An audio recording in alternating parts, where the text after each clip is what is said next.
दोस्तों, आज की इस वीडियो में मैं आपको विधानसभा के बारे में बताऊंगा, जो कि किसी भी राज्य में राज्य सरकार का एक मुख्य हिस्सा होती है। या एक तरीके से यूं कह लो कि विधानसभा ही राज्य सरकार होती है। वो आपको धीरे धीरे समझ में आ जाएगा। आपको याद होगा कि लास्ट वीडियो में मैंने आपको विधानमंडल के बारे में बताया था, और ये बताया था कि राज्य के स्तर पर विधानमंडल के 3 इंपॉर्टेंट हिस्से होते हैं। एक होता है राज्यपाल, एक होती है विधान परिषद और एक होती है विधानसभा। अब ये तीनों मिलके वही काम करती हैं जो कि केंद्र के लेवल पे संसद करती है, राष्ट्रपति करता है, राज्यसभा करती है और लोकसभा करती है। तो यहाँ पे हम लोगों ने राज्यपाल और विधान परिषद के बारे में तो पढ़ लिया था। हमने ये देखा था कि विधान परिषद का गठन कैसे होता है, उसकी समाप्ति कैसे होती है, उसकी संरचना क्या होती है, उसके सदस्यों का चयन कैसे होता है, उनका कार्यकाल कैसे होता है, उनकी योग्यता क्या होती है। ये सारी चीज़ें मैं आपको उसमें बता चुका हूँ। आज मैं आपको ये बताना चाहता हूँ कि विधानसभा किस तरीके से काम करती है, उसकी संरचना क्या होती है, उसके सदस्य कैसे चुन के आते हैं, या फिर उसके सदस्यों की योग्यता क्या होती है। ये सारी चीजें मैं आपको आज बताऊंगा। तो आपको करना ये है कि आप साथ के साथ नोट्स बनाते हुए चलिएगा। वन वर्ड के अंदर भी बनाते हैं तो अच्छी बात है, जिससे आपको चीजें याद हो जाएंगी। और इससे पहले अगर आपने राज्यपाल और विधान परिषद की वीडियो नहीं देखी है तो प्लीज जाके जरूर देख लीजिए। तो ज्यादा देर न करते हुए शुरू करते हैं।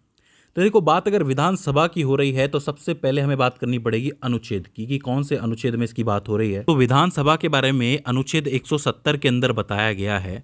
मैं आपको बता दूं कि विधानसभा किसी भी राज्य का एक निम्न सदन कहलाता है, या अनिवार्य सदन कहलाता है, या अस्थायी सदन कहलाता है, या फिर इसको जनता का सदन भी कहा जाता है। वो क्यों? देखो, हमें पता है कि जो उच्च सदन होता है विधानमंडल के अंदर, उसे तो विधान परिषद कहते हैं, एक तरीके की राज्यसभा है वो।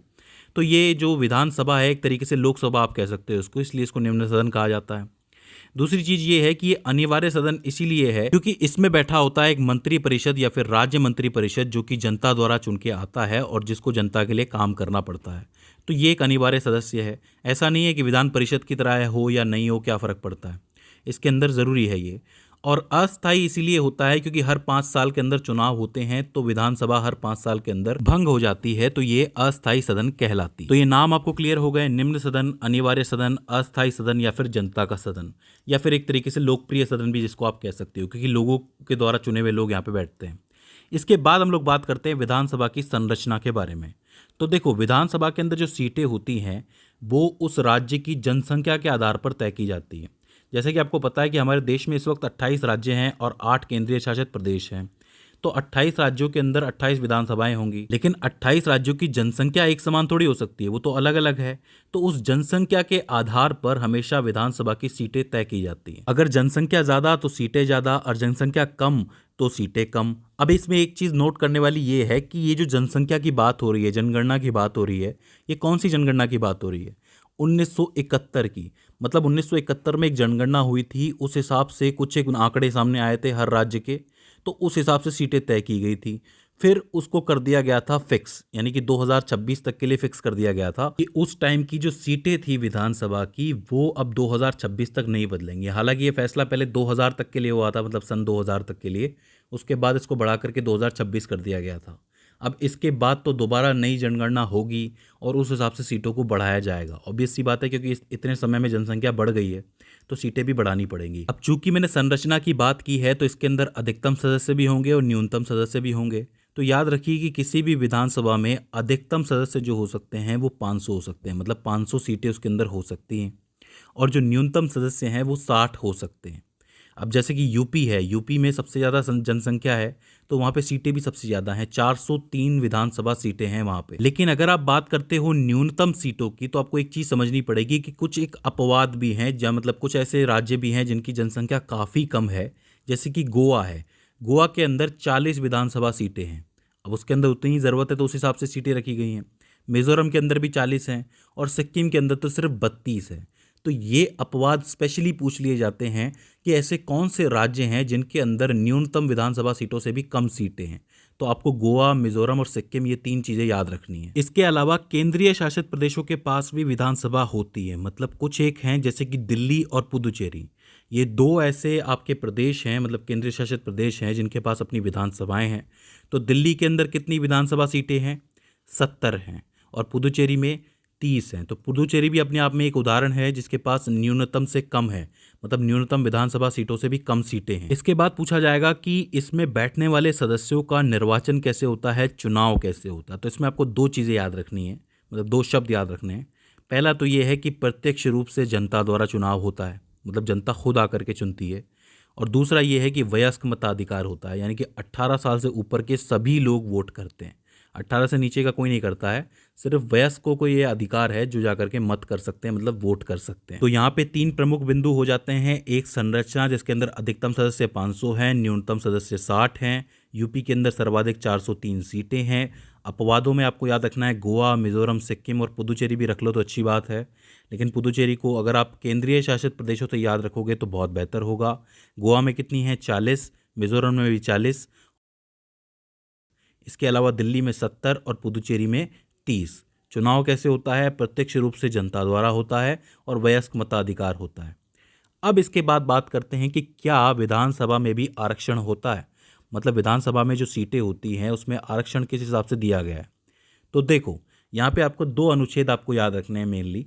एक है अनुच्छेद 332 और एक है 333। अनुच्छेद 332 के तहत एससी और एसटी को जनसंख्या के आधार पर आरक्षण दिया जाता है। मतलब अगर कोई राज्य है जिसके अंदर एससी और एसटी की जो संख्या है वो ज़्यादा है तो उनको विधानसभा में उस हिसाब से आरक्षण मिलेगा, मतलब ज़्यादा आरक्षण मिलेगा। और अगर किसी राज्य में कम है तो कम आरक्षण मिलेगा। वहीं जो अनुच्छेद 333 है वो ये कहता है कि विधानसभा में एक एंग्लो इंडियन सदस्य होगा, मतलब उसको भी आरक्षण दिया जाएगा। और जिसे कौन चुनेगा, राज्यपाल चुनेगा। आपको मैंने लोकसभा वाली वीडियो के अंदर भी बताया था कि वहाँ पे जो राष्ट्रपति होता है वो कम से कम 2 एंग्लो इंडियन सदस्यों को आरक्षण मिलता है, वहाँ पे वो उन्हें चुनता है ताकि उन्हें भी जगह दी जाती है। इसी तरीके से हर एक विधानसभा के अंदर एक एंग्लो इंडियन को आरक्षण मिलता है जिसे राज्यपाल चुनता है। अब बात करते हैं विधानसभा के सदस्यों के कार्यकाल की। तो देखो वैसे तो 5 वर्ष का कार्यकाल होता है, आपको पता है 5 वर्ष में सरकार बदलती है, चुनाव होते हैं। लेकिन 2 ऐसी स्थितियां भी बनती है जिनके तहत विधानसभा 5 साल पूरा होने से पहले ही भंग हो जाती है। मतलब जो मंत्रिपरिषद बैठा होता है, जो चुन के आया होता है, जो सरकार बनी होती है, वो गिर जाती है एक तरीके से। वो 2 कौन सी ऐसी स्थितियां हैं? पहली तो है राष्ट्रपति शासन की, यानी कि अनुच्छेद 356 की। अगर मान लो कि किसी तरीके का खतरा है या किसी तरीके की कोई प्रॉब्लम चल रही है तो राष्ट्रपति शासन लग जाता है, तो उसके तहत विघटन हो जाता है विधानसभा का। और उसके अलावा अगर मान लो कि कुछ सरकार बैठी है, उसके लिए अविश्वास प्रस्ताव आ जाए, तो ऐसे में बहुमत उन्हें नहीं मिलता और वो विघटित हो जाती है, मतलब सरकार घुल जाती है, गिर जाती है। तो दोनों ही स्थितियों में 5 साल से पहले इन सदस्यों का कार्यकाल खत्म हो जाता है। ठीक है। इसके बाद आती है कि अगर हमने सदस्यों की बात ही कर रहे हैं तो क्या सदस्यों की कुछ योग्यता होनी चाहिए? तो बिल्कुल होनी चाहिए। 4 विशेष योग्यताएं हैं, अगर वो उसे पूरी कर लेता है तो कहीं ना कहीं उसका काम आसान हो जाता है। पहली योग्यता ये है कि वो उसके पास भारत की नागरिकता होनी चाहिए। याद रखिए कि बहुत से ऐसे लोग हैं जो भारत में पैदा नहीं हुए हैं लेकिन भारत में आके रहने लगे और उन्हें भारत की नागरिकता मिल गई है। तो भारत की नागरिकता जिसके पास है वो चुनाव लड़ सकता है। दूसरा ये है कि उसकी आयु कम से कम 25 वर्ष होनी चाहिए, मतलब वो 25 वर्ष की आयु पार कर चुका होना चाहिए। तीसरा ये है कि वो मानसिक रूप से स्वस्थ होना चाहिए। और चौथा ये है कि वो दिवालिया नहीं होना चाहिए, मतलब ऐसा नहीं हो कि वो सरकार का थोड़ा पैसा दबा करके बैठा है, तो ऐसी स्थिति में वो चुनाव नहीं लड़ सकता है। तो 4 ये योग्यताएं होती हैं जिसे उसे पूरा करना होता है। इसके बाद पूछा जाता है कि इनके अध्यक्ष और उपाध्यक्ष कौन होते हैं, मतलब विधानसभा का अध्यक्ष और उपाध्यक्ष कौन होता है। तो देखो मैं इसको एक चार्ट के माध्यम से आपको समझाना चाहता हूँ जिससे आपकी सारी कन्फ्यूजन खत्म हो जाएगी। एक तरफ केंद्र सरकार को रखते हैं, एक तरफ राज्य सरकार को। केंद्र सरकार में राज्यसभा होती है, लोकसभा होती है। राज्य सरकार में विधान परिषद होती है, विधानसभा होती है। राज्यसभा में अध्यक्ष होता है, उपाध्यक्ष होता है, या फिर सभापति या उपसभापति जिसको हम लोग कहते हैं। लोकसभा में भी अध्यक्ष उपाध्यक्ष होता है, विधान परिषद में अध्यक्ष उपाध्यक्ष होता है, और विधानसभा में भी अध्यक्ष उपाध्यक्ष होता है। अब ज़रा ध्यान से समझना। पहले बात करें राज्य की, तो विधानसभा का अध्यक्ष और उपाध्यक्ष विधानसभा में से ही चुना जाता है, मतलब उन्हीं सदस्यों में से कोई एक अध्यक्ष बन जाता है और कोई एक उपाध्यक्ष बन जाता है। विधान परिषद में भी यही होता है कि विधान परिषद से अध्यक्ष चुना जाएगा और उपाध्यक्ष भी वहीं से चुना जाएगा। लोकसभा में भी वही होता है, मतलब अध्यक्ष और उपाध्यक्ष सारे के सारे लोकसभा से आते हैं। लेकिन राज्यसभा एक इकलौता ऐसा सदन है जिसका अध्यक्ष बाहर से आता है और उपाध्यक्ष कहाँ से आता है, राज्यसभा में से ही आता है। ये जो अध्यक्ष होता है जिसको आप सभापति भी कहते हो, ये कौन होता है? मैं आपको बता चुका हूँ, उपराष्ट्रपति होता है। मतलब देश का जो उपराष्ट्रपति होता है उसे ही राज्यसभा का सभापति बनाया जाता है। उपराष्ट्रपति का काम क्या होता है? राष्ट्रपति की गैर हाजिरी में काम करना राष्ट्रपति का।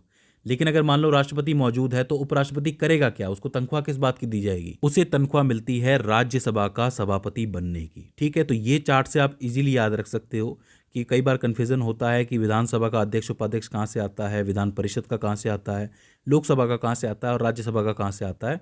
तो आपको एक ही चीज़ याद रखनी है कि सिर्फ एक राज्यसभा ऐसा सदन है जिसका अध्यक्ष जो है वो बाहर से आता है। इसके बाद जो आखिरी प्रश्न बनेगा वो ये कि विधानसभा के कार्य एवं शक्तियों के बारे में बताइए, जो मैं आपको शॉर्ट में बता देता हूँ, जो कि बहुत आसान है आपको याद रखना।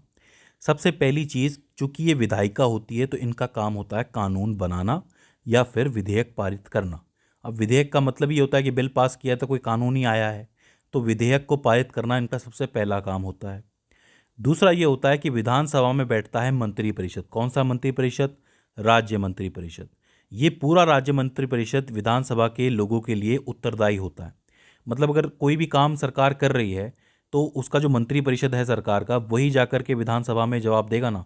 लोकसभा में भी ऐसा ही होता है कि जैसे आज की सरकार मोदी सरकार है तो मोदी सरकार का अपना एक मंत्रिपरिषद है, तो कोई भी कार्य होता है तो मंत्रिपरिषद कहाँ जाके उत्तर देता है? लोकसभा के अंदर ही देता है। तो ये काम राज्य की विधानसभा के अंदर भी ऐसा ही होता है। इसके अलावा आखिर में आता है राज्य का धन विधेयक। मतलब जैसे केंद्र का धन विधेयक निकलता है वैसे राज्य का भी धन विधेयक निकलता है, बजट निकलता है। तो उस धन विधेयक को सिर्फ विधानसभा में ही पेश किया जा सकता है, विधान परिषद में नहीं किया जाता है। ठीक है, और उसे भी पारित करने के लिए विधान परिषद के पास सिर्फ 14 दिन होते हैं। मतलब ये बहुत इंपॉर्टेंट विधेयकों में से एक होता है, तो ज़्यादा टाइम नहीं दिया जाता है विधान परिषद को और विधानसभा ही इसके ऊपर मुख्य फैसले लेती है। तो इस तरीके से ये कुछ कार्य हो जाते हैं विधानसभा के। तो दोस्तों, मुझे उम्मीद है कि आपको विधानमंडल, विधान परिषद और इसके बाद ये विधानसभा समझ में आई हो। अगर इसको लेकर के आपको कोई भी दिक्कत आती है, कोई भी क्वेरी आती है, तो आप हमें कमेंट सेक्शन के अंदर बता सकते हैं। तो दोस्तों, आज की इस वीडियो में बस इतना ही। See you in the next one.